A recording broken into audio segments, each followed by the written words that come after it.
Hello, welcome to everyone in this video. In this video, we want to discuss about the solution on this paper, that is thermal physics, CC6 under University of Calcutta Physics Honours 2023. You can see this is the total question paper. Question number 1 have A, B, C, D, E, F, G, H. Then question number 2 A, B, C. Question number 3 A, B, C. Question number 4 A, B, C. Question number 5 ABC, question number 6 ABC, question number 7 ABC. So I request all of you try to solve at first for yourself. After that continue. This is question number 1, 2, 3, 4, 5, 6, 7. After that you continue the video towards the solution. At first you try to solve this question yourself. First question says an ideal gas expands isothermally and adiabatically to twice its initial volume from the same initial state. That is, this is the initial state. If you say this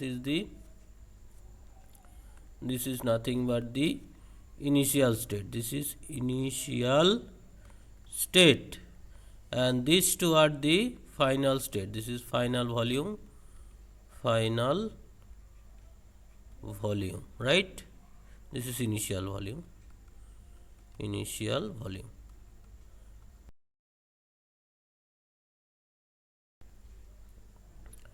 Then says that is the initial volume from the same initial state.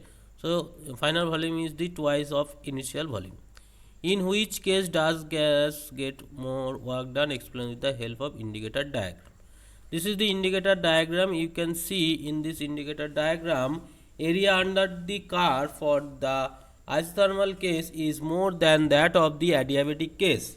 That means the work done for this same increasing of the volume is more in case of isothermal, and you know the area under the PV diagram is denoted as PdV, which is the work done for this transformation. So this expansion in case of compression, this will be opposite, as this is expansion, so the area under the curve is in case of isothermal is greater, so this is the higher. Next question says determine the efficiency of a Carnot engine with the help of TS diagram. T is the temperature, H is the entropy. In the TS diagram, the Carnot engine cycle is like that. This AB is the isothermal expansion, that's why the temperature is constant, and BC is the adiabatic expansion, that is the heat is constant, that is the entropy is constant. So AB is isothermal expansion, then BC is adiabatic expansion. After that isothermal compression CD, where temperature again constant, and finally the adiabatic compression, that is DA, where entropy is constant. So in TS diagram, the Carnot engine cycle is like that.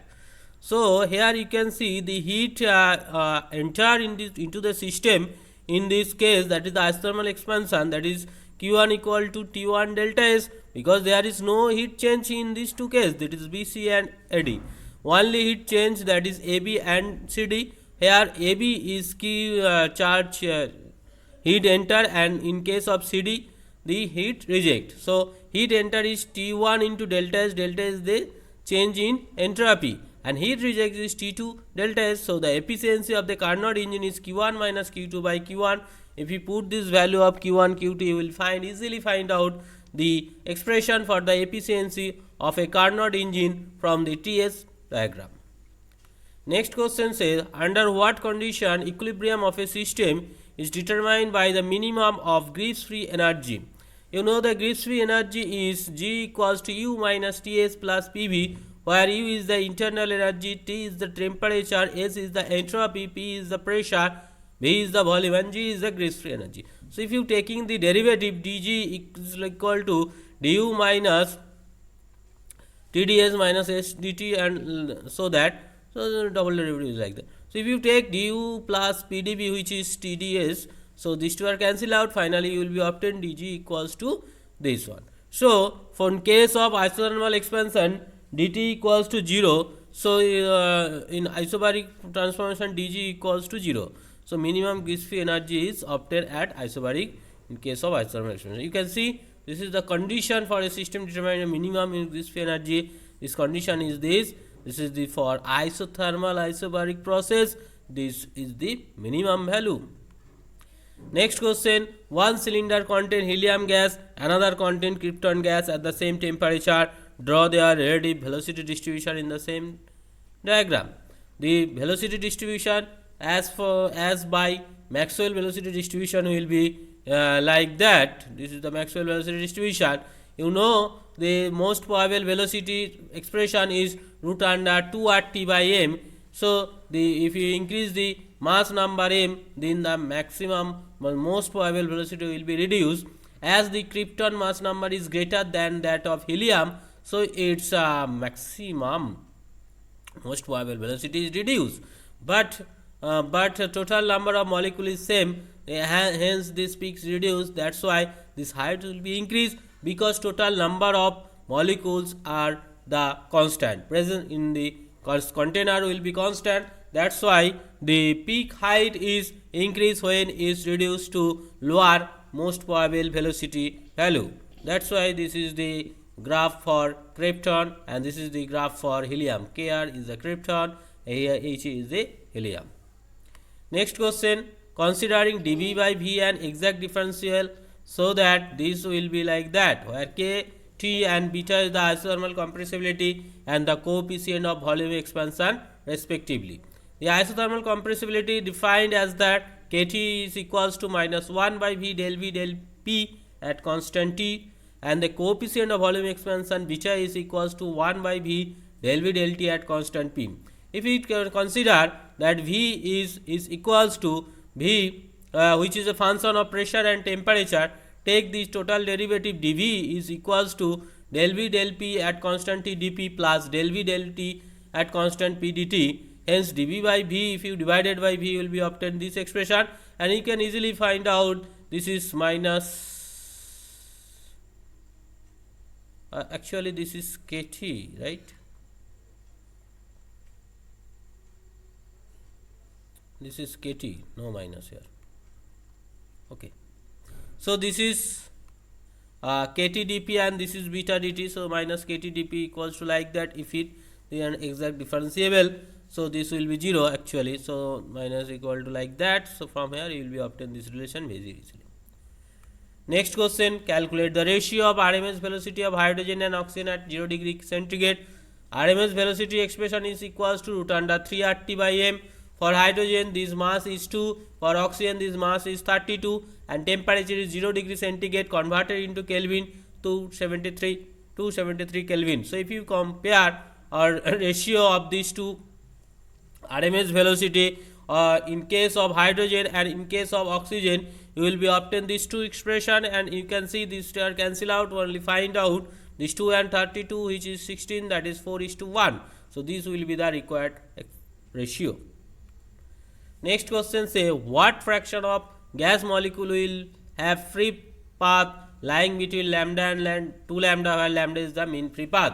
So this is the expression where n is the number of molecules after passing through after a length after a path that is at a distance x, where n0 is the total number of molecules at a point, and after that if you traveling with the distance x, the number of molecules reduces due to their collision, and this will be expressed is like that, n equals to n0 e to the power minus x by lambda, where x is the distance from this n0. If you consider that is at this point total number of molecules is n0, and after distance x this number of molecules becomes n, then the n is equals to n0 e to the power minus this n0 e to the power minus x by lambda, where x is this distance and lambda is the mean free path. You know mean free path is the path between two successive collision is a free path, and their average is mean free path.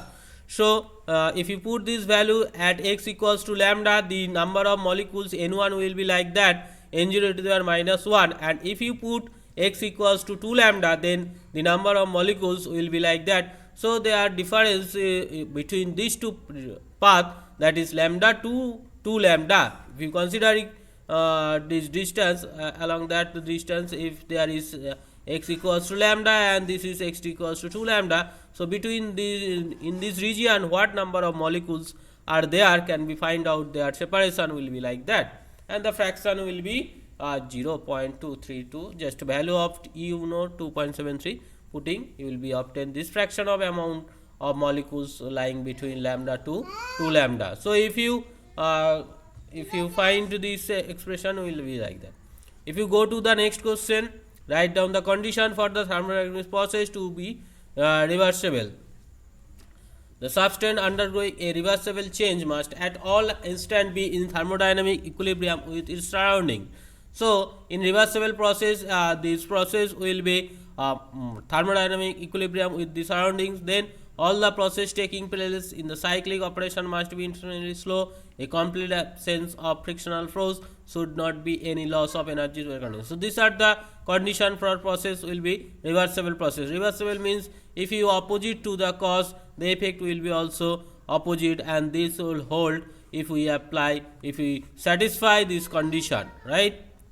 Go to the next question. The equation of state of an ideal elastic substance is given by F equals to kT L by L0, L0 square by L, where F is the tension, K is the constant, T is the temperature, L0 is the value of length, L at T at 0 tension, and find the expression of work required to change length L from L0 to L0 by 3 quasi-statically and isothermally. Hence the work done equals to force into displacement, and if you just value of this expression and integrating simply, you will be obtain this expression. Okay, so I think you can do this calculation. Just if there is any doubt or any mistake, you must comment in the comment box. Next question says, assuming air to be an ideal gas, find an expression for variation of temperature with the altitude. Actually, if you change from altitude, that is when you towards upward, the temperature will be reduces, right? Temperature will be reduced, and this is known actually adiabatic Laplace, and its this derivation actually we already derived in the previous year question of 2022. That's why I did not go to in details. If already you know, that's fine. Otherwise, you can go to the previous lecture. Just taking this adiabatic process equation and just rearranging, and temperature will be reduced as the pressure reduces. That's why temperature also reduces with height, and this is established mathematically like that. So temperature will reduce with increasing height. Next question, prove that no heat engine operating between two temperature T1 greater than T2 can be more efficient than a Carnot engine operating between the same two temperature. Actually, this is known as the Carnot theorem. This is known as this Carnot theorem, that is working between to the same temperature limit, that is source and sink. No engine can be more efficient than the reversible one. So reversible engine cannot be more efficient, will be like that. Reversible engine have the more efficient, that is irreversible engine cannot be more efficient, and this can be established here. You can see, if we consider there is a irreversible engine, this is reversible engine, taking Q heat from T1 and work done W1, ejected heat, and this is reversible engine is from their combination will be like that. And you can see this combined engine take heat from the sink and eject it as a work done, which is violate the second law of thermodynamics. That's why this is not possible. Okay, so by the condition of irreversible engine and reversible engine got a refrigerator which take T1 minus T2 from this sink and do output work, which is violate second law of thermodynamics. So this is not possible. I think clear about this proof. Okay. Next question, using Clausius inequality, so that in any thermodynamic process entropy of the universe can never decrease. So Clausius theorem says, if any system K perform a cyclic process consisting of a sequence of state interact with the series with heat reservoir R1 R2 Rn with temperature T1 T2 Tn respectively, exchanging heat engine heat energies as Q1, Q2 Qn, and this must be, that is Qi by Ti less than equals to 0. This is known as the Clausius statement. This Clausius statement gives you the idea about the entropy, that is entropy change will be system and surrounding, and this delta Q by T, this is Q by T. So this term actually the introduction of the entropy. Two identical body of constant heat capacity at temperature T1 and T2 respectively are used as a heat reservoir for a heat engine. If the bodies remain at constant pressure and undergo no change in phase, so that the maximum amount of work done will be like that. If Tf is the final temperature of both source and the sink, then heat lost by the source Q1 equal to Cp T1 minus Tf, that is final temperature, and heat gained by the sink is Cp Tm minus T2. The work done by the engine will be Q1 minus Q2, is like that. Just rearranging them will be obtained maximum work done when this will be 0. So the maximum work done will be like that. Next question, prove that del U del V at constant T equals to T del P del T at constant V minus P. Calculate for this Van der Waals equation. From the first law of thermodynamics, you can say dq equals to du plus pdv. From second law, dq equal to tds. Their combination tds equals to du plus pdv. Now du equal to tds minus pdv. So del u del v at constant v, del u del v at constant t equals to t del s del v at constant t minus p. So you will be obtain this relation very easily using the Maxwell relation, that is the del s del v at constant t equal to del p del t at constant v. You know this mnemonics, that is CRS process to verify. Calculate del u del v at constant t for Van der Waals gas. So for Van der Waals gas, this was the equation. Just use this p equals to like that. So del p del t at constant v with respect to volume, this will be. So if you put this value here, you will be find out this expression.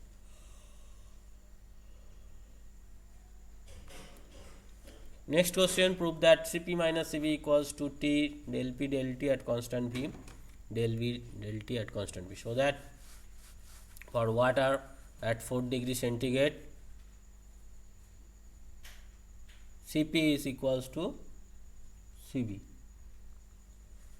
Heat capacity at constant volume, Cv equals to del Q del T, because the heat equals to heat capacity multiplied with temperature, right?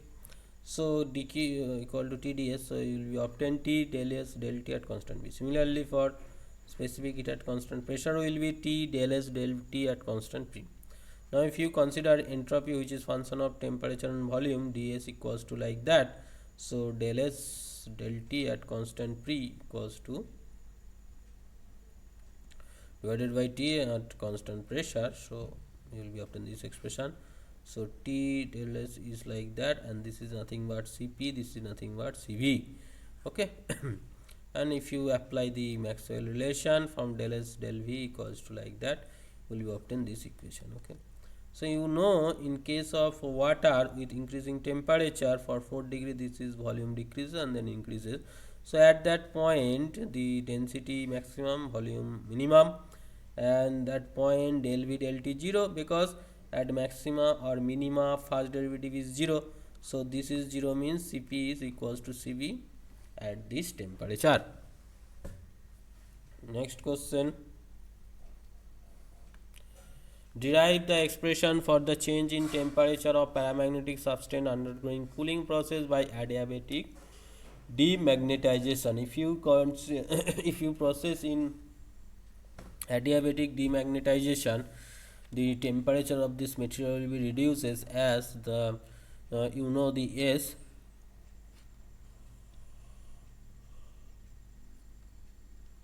which is function of temperature and magnetic induction.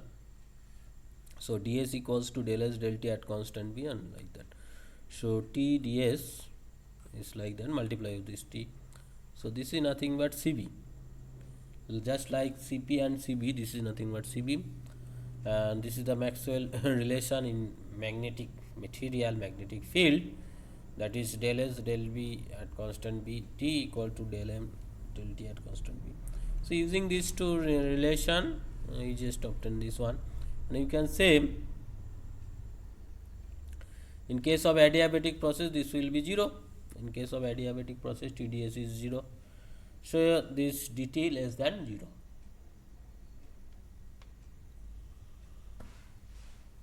This means in the paramagnetic substance undergoing the cooling process by adiabatic demagnetization.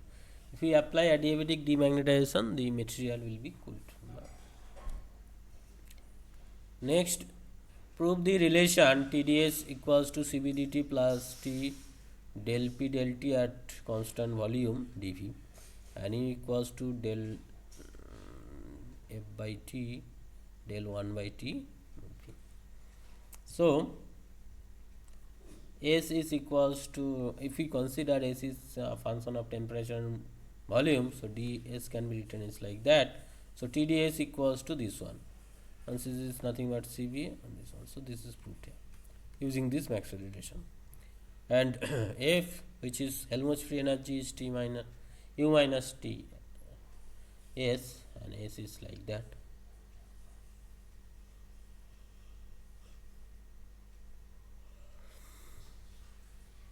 So U equals to this one, minus T square can be written as like that.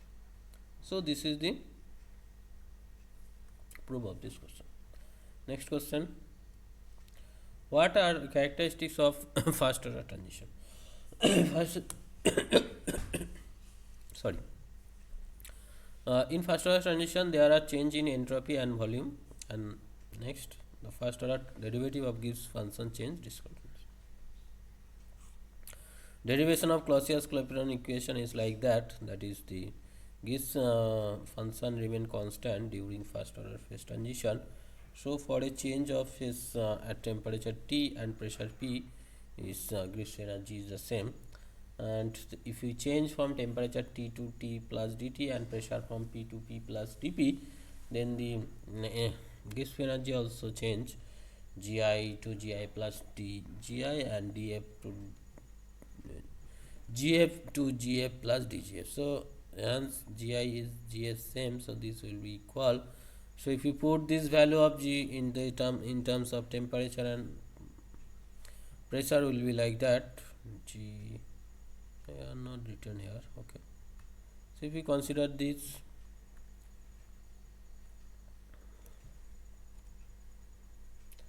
if you consider this one, you will easily find out this relation where L is the latent heat, that is T Sm minus Si. Using this formula, Clausius-Claperoyn equation, do this sum to find the L. L is the latent heat. Here L is the latent heat.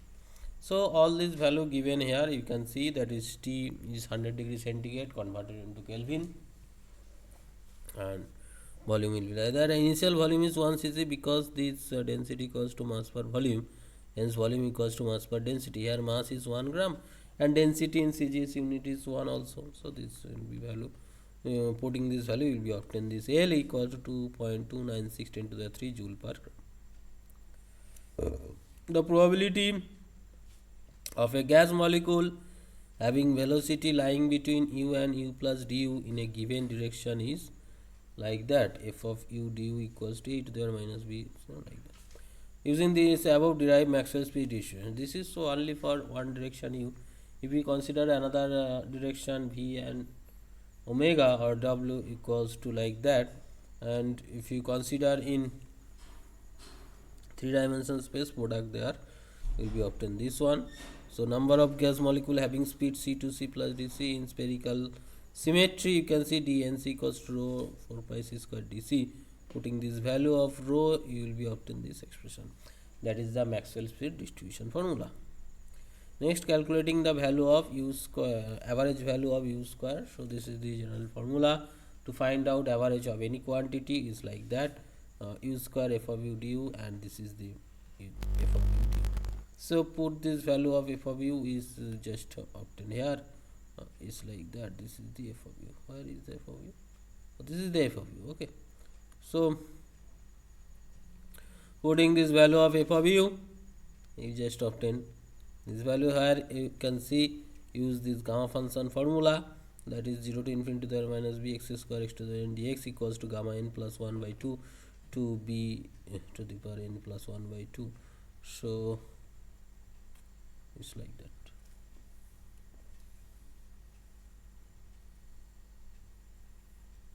Right. So using this expression, you will be obtain this value kt by n. If there is any doubt or missing, if you find any missing, you must comment in the comment box. Next question: which physical quantity transported in case of viscosity of gas? Viscosity of gas is the transfer of momentum. Explain how the coefficient of viscosity of ideal gas depend on temperature. Is related to this Rutherford formula. In case of liquid with increasing temperature, viscosity, coefficient of viscosity reduce, but in case of air, this is reverse. Although the liquid and gas are fluid, but in case of liquid, if we increasing the temperature, the coefficient of viscosity reduce. But in case of air, if you increase the temperature, the coefficient of viscosity is increasing. Next question: write down the Van der Waals equation of state for n mole gas occupying volume V. So this is the equation: P plus A n square by V square into V minus NV equals to nRT. A, B are constant, n is the mole number, P is the pressure, V is the volume, T is the temperature. Then the next question says plot PV diagram for Van der Waals gas at temperature T1 which is less than Tc and temperature T2 which is greater than Tc. T is the critical temperature. Critical temperature is the temperature above which the real gas behave like an ideal gas. So this is the critical temperature. Below that critical temperature, that is T1, will be like that, and above that this is ideal. So this is the behavior of real gas, this is the behavior of ideal gas. Next question says determine critical constant of real gas obeying Van der Waals equation. This is the Van der Waals equation. Find the pressure expression of pressure, first derivative, second derivative at the critical condition. You can see at this condition the first derivative is 0 because there is no maxima minima obtained. So if you taking the derivative and put the equals to 0, you can easily find out this value of Vc just dividing these two things, and using this Vc value you will be obtain Tc, and using Tc and Vc you will be obtain the expression of pressure. So I think you can do this thing. If there is any doubt, you must comment. Next question: write down Fourier equation of rectilinear flow of heat along a metallic bar. So this is the equation of heat flow in metallic bar. Hence write the steady state equation and solve it when there is no radiation. So in steady state the theta dt is 0 because this temperature is not change with time. That's why this is steady state. And if no radiation, this mu is also 0. So you will obtain this equation. Taking 2 times integration, you will be obtain this equation. Okay. So I think you can understand. If there is any doubt, you must comment in the comment box. This is all about me. This is my contact details, and this is my YouTube channel. So take care. We'll meet you in the next video as soon as possible. Thank you.